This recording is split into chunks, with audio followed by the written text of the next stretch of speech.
I believe there is a gap in the market for a realistic, content-rich simcade for all of those people interested in shipping and all things nautical. And if you want to know why I think Seafarer the ship sim perfectly fits that gap, then this is the review for you. Ocean, where the dreams collide. Sim UK reviews take us on a ride. Seafarer the ship sim from Astragon releases on Steam and the Epic Games Store on the 7th of October 2025, and it will do so in early access. Despite its early access status though, it is already very accomplished a title, and arguably in a more playable and finished state than many fully released games. Now, if you're not familiar with me, SimUK, very well, my desire for any simulator that I review is realism. Realism above all else, and I am extremely happy to be able to say that despite Seafarer's simcade status, it does have enough realism to keep the real sim fans like me engaged, but also manages to keep the complexity to a level that will allow anyone to pick it up and play it immediately. So if you're a sim fan and you want to know all of the best and worst features, then listen on to this review.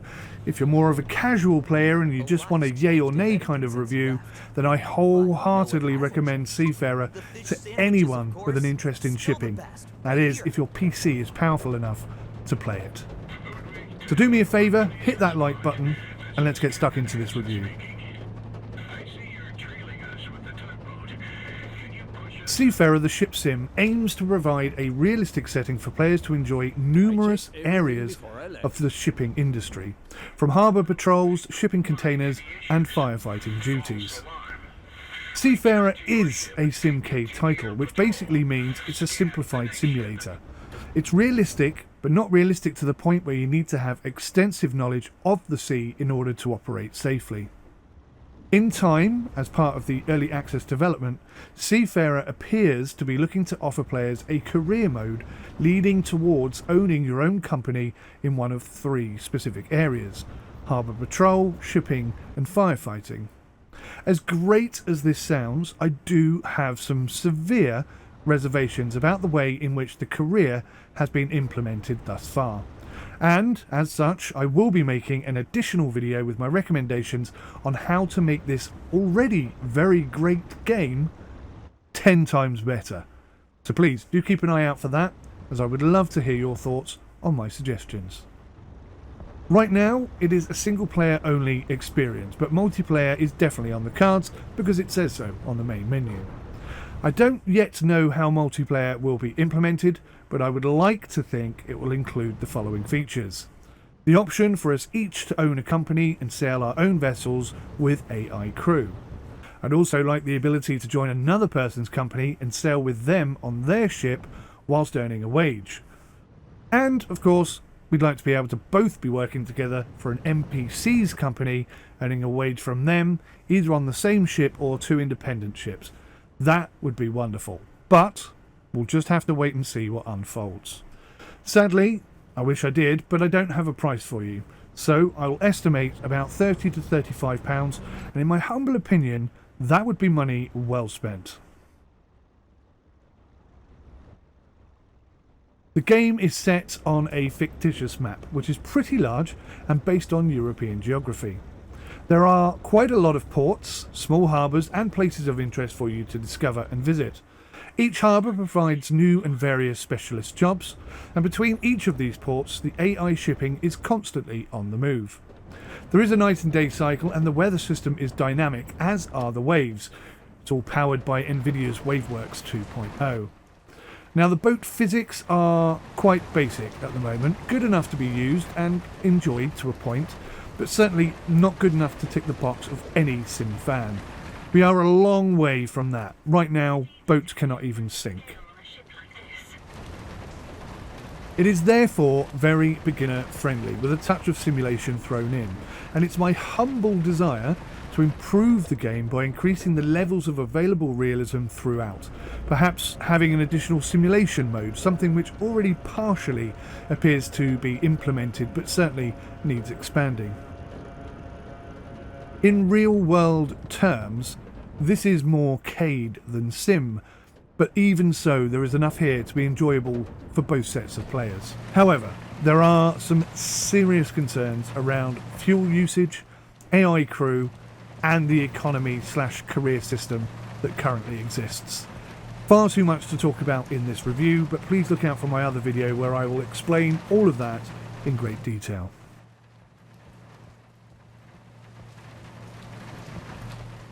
So, after completing the initial tutorial, which I think can be skipped, you get to try, before you buy, between a cargo shipping ferry boat and a harbour force styled rib. Once you have picked your starting boat, sadly the ownership of it is ruined with the current job allocation system. 9 times out of 10, the jobs that you're offered don't even require you to own your own vessel. It is early access, and I hope the devs take on board my suggestions, and I hope to see significant changes in this area of the game in the future. However, thanks to the diverse number of roles that you can play and the ships that are currently available to you, it doesn't feel grindy at all. If anything, it's quite the opposite.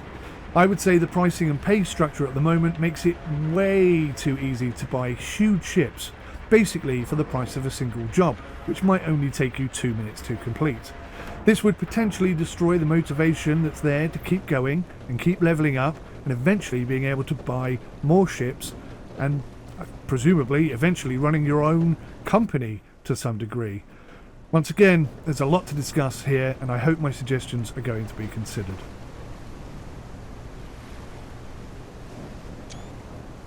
Graphically, I would say the game is excellent, especially the modelling of the ships. With numerous floors and rooms to explore, it is just fantastic. Now, these wonderful graphics do come at a cost. It's very, very demanding on your PC, but once dialed in, I must say, even on low-end machines, it's very nice to look at and hardly any graphical issues that I can mention. I have uploaded elsewhere a gameplay video recording on my low-end i5 RTX 3060 laptop at 1080p. It's unedited, but if you watch it through, you can see that once I got the graphics level dialed in, it was perfectly playable, looked pretty good, and it was enjoyable. Obviously, the higher spec that your PC is, the better it's going to look.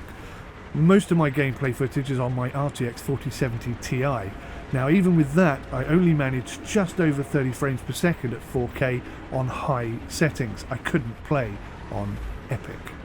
So, at present, it is demanding, but hopefully this will improve a little over time. So to sum up, the graphics are demanding, yet rewarding, with special note for the electrical storms, which I enjoyed very much. Now, I learnt a long time ago that audio is the most important element for immersion. If it doesn't sound real, your brain knows it isn't, and therefore the immersion is gone. Whilst the audio here is decent, it's also seriously lacking and quite broken in many areas.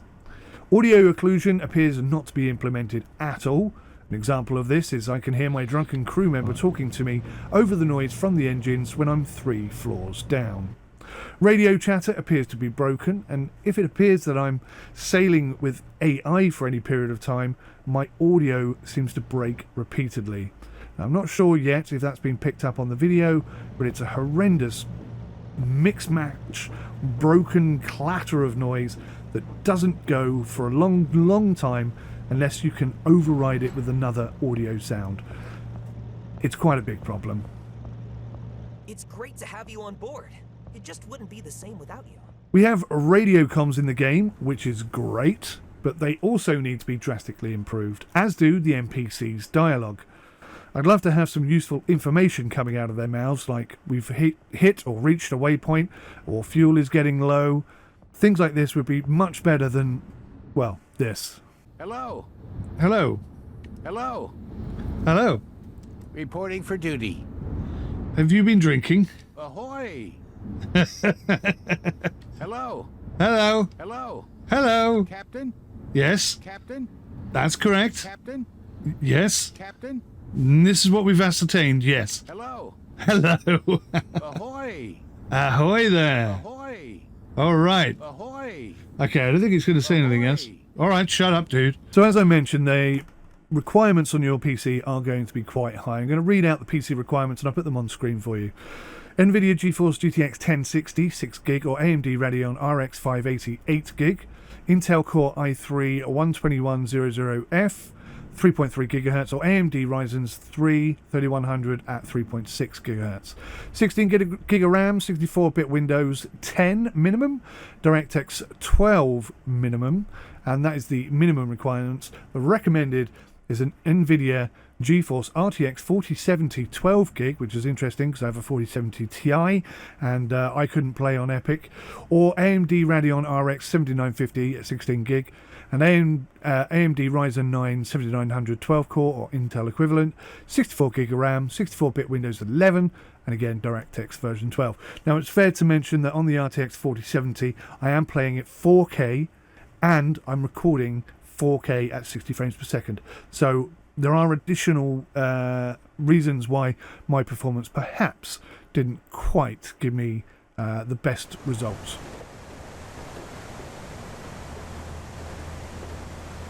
Sadly, the game does not support currently multiple external controllers or any external controllers other than an Xbox controller at present. Now, I'll be honest, I don't much like the default controller input setup either, but it is functional and should be adjustable from within the game. For some reason, I just couldn't get it to work and I ran out of time. Keyboard and mouse is probably slightly easier to play with than an Xbox controller, but you can't get past the ability to sit back and chill when using the controller. So if you're going to go down the controller route, I highly recommend turning your X-axis speed up to maximum straight away, otherwise you're going to get a little bit frustrated. So in essence, it is just plug and play. Anyone can get into the game, super quick, and it's super fun.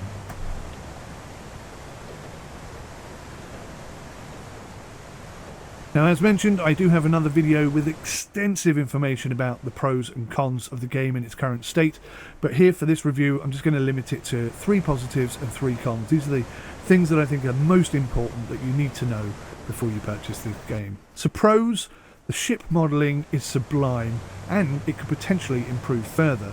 Equally, I have to say that the harbours and the total environment, very nice indeed. Lots of lovely things to look at and lots of nice things to discover. And there's even a bit of wildlife out there if you're paying attention enough. The gameplay, even now, with hardly anything really exposed or totally finished, the gameplay here is brilliant. There's a lot of variety on offer and I absolutely love the detail that they've gone to on each of the roles that you can play. Overall, the graphics do look good, performance is okay, as in it's very stable, but lower end PC users, please be aware this is a demanding game. You may need to upgrade or just accept dropping the graphics right down to very low. So cons, okay, serious cons, there are many issues with the audio. The audio's not terrible, it just needs a lot of work. The economy and the career implementation could literally ruin what is otherwise a wonderful game. It has enormous potential and I really hope the devs pay attention to my suggestions. And yes, there are bugs, but this is early access, so as long as nothing serious stops gameplay, then I don't need to mention them at all. But yes, you are going to experience some bugs, most of them logic bugs, but the occasional actual bugs have appeared as well.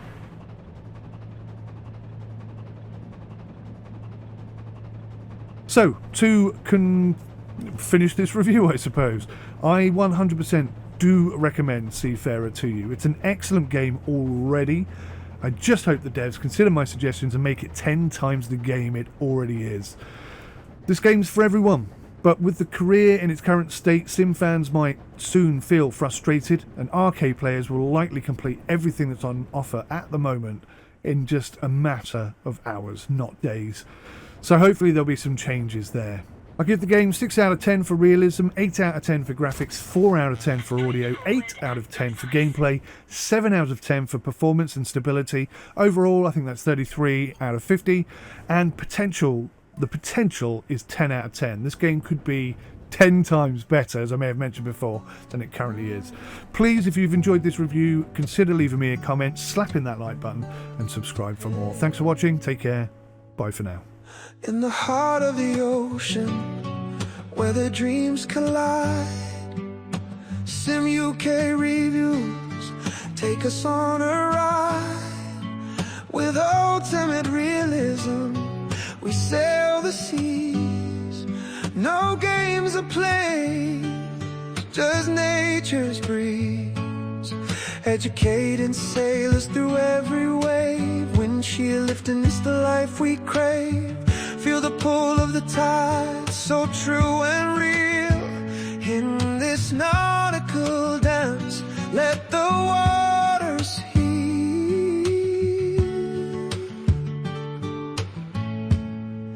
Sailing for real in the arms of the deep. Simulated journeys where the secrets keep. Loyal to the queen under skies so blue. Brewing cups of tea in this life we pursue. Full English breakfast fueling the quest as we navigate waters, feeling truly blessed.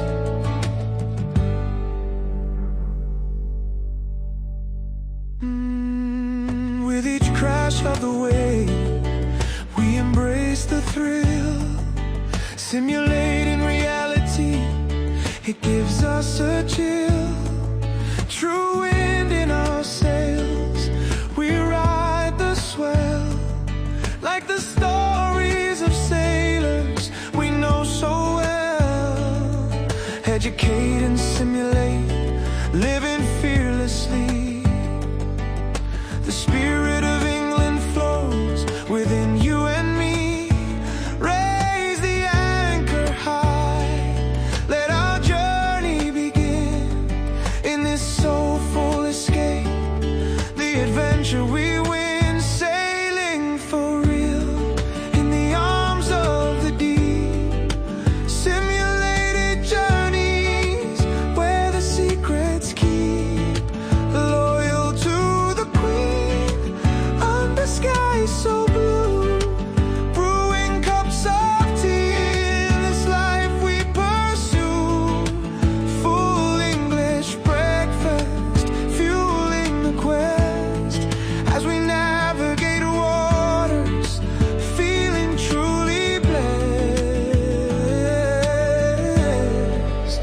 Oh, the waves sing our song, harmonies divine. In the rhythm of life, everything aligns. With British spirit soaring, we'll never stray. A nautical simulation, guiding the way.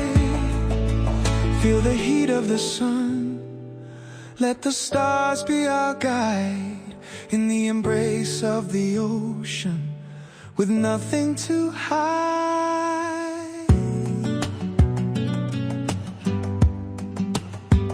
Oh.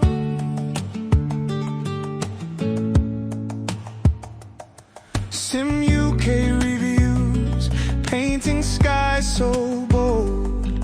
Every tide unraveled, every story told.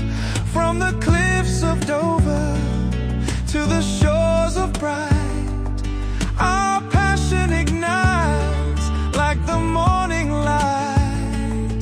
With tea in our hands and the wind at our backs, we sail through existence with no need for hacks. Ultimate realism, it's the power